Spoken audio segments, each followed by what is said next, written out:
이준석 전 대표가 탈당하고 신당 창당 기자회견했습니다. 들어보시죠. 저는 오늘 국민의힘을 탈당합니다. 동시에 국민의힘에 제가 가지고 있는 모든 정치적 자산을 포기하겠습니다. 대통령과 당대표가 모두 군인인 시절을 겪어내고 이겨냈던 우리가 왜 다시 한번 검찰과 경찰이 주도하는 정치적 결사체 때문에 극한 대립을 강요받아야 합니까? 무책임한 현재의 위정자들과 다르게 저는 30년 뒤에도 살아서 평가를 받을 확률이 높습니다. 누가 내는 대안과 제안이 더 진실하고 절박하겠습니까? 이준석 전 대표가 탈당하고 신당 창당 회견을 했지만 당내에서 따라 나서는 자가 없다는 지적이 나옵니다.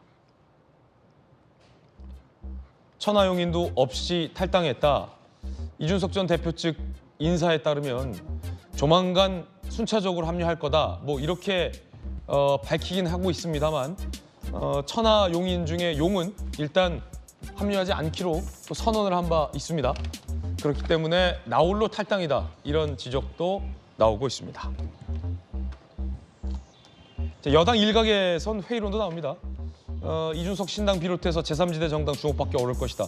홍준표 시장, 성일종 의원, 뛰어난 대권 주자나 지역적 기반 없으면 창당이 성공한 적 없다. 라며 이준석 신당에 대해서 크게 영향이 없을 것이다라는 전망도 나오고 있습니다. 한동훈 비대위원장이 이른바 이준석 전 대표의 세대 포이론에 선을 그었습니다. 비판을 한 건데요. 들어보시죠.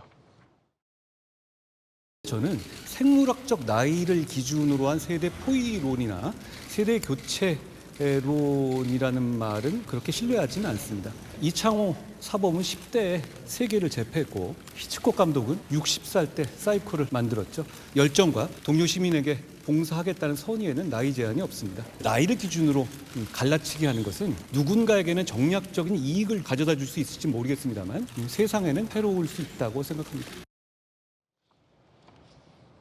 전주현 의원님이 국회 이 일정으로 급하게 이석을 했습니다. 김광삼 변호사님 나오셨습니다. 이준석 신당과 이준석 탈당이 질문은 심플합니다. 향후 국민의힘 총선에 영향이 있을 것이다. 없을 것이다. 아니, 영향이 전혀 없지는 않겠죠. 그렇지만 생각보다 크지 않을 것이다.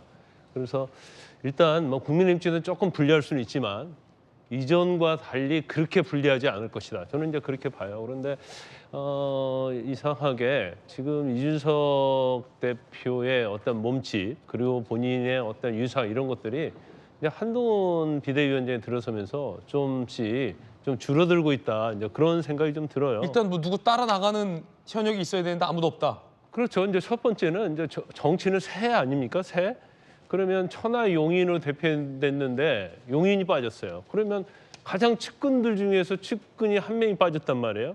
그러면 측근도 제대로 다 규합을 못 하는데 과연 제3자가 올 수 있느냐 이런 문제가 있고 사실은 어제 저 자리는요. 원래 이제 국회에서 하기로 했다가 지금 숯불갈비집에서 했다는 거 아니에요? 예.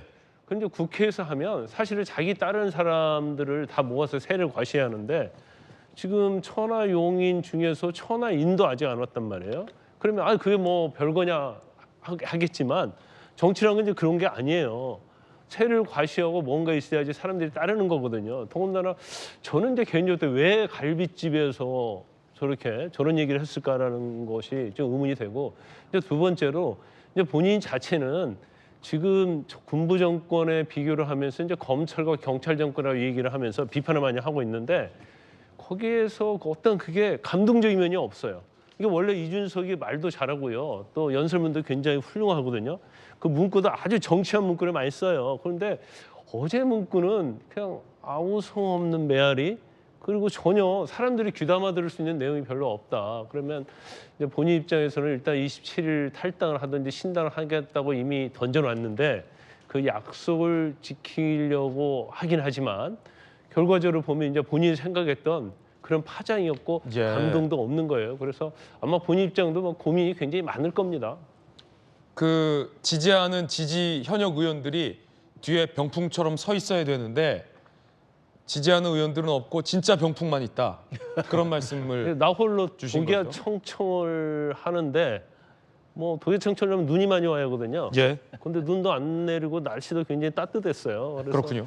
본인 입장에서는 굉장히 좀 곤혹스러운 상황이다. 저는 그렇게 봅니다. 김광삼 변호사님의 어떤 개인적인 견해 전해드리고 있습니다. 이준석 대표 측은 한동훈 비대위원장 발언에 반박합니다.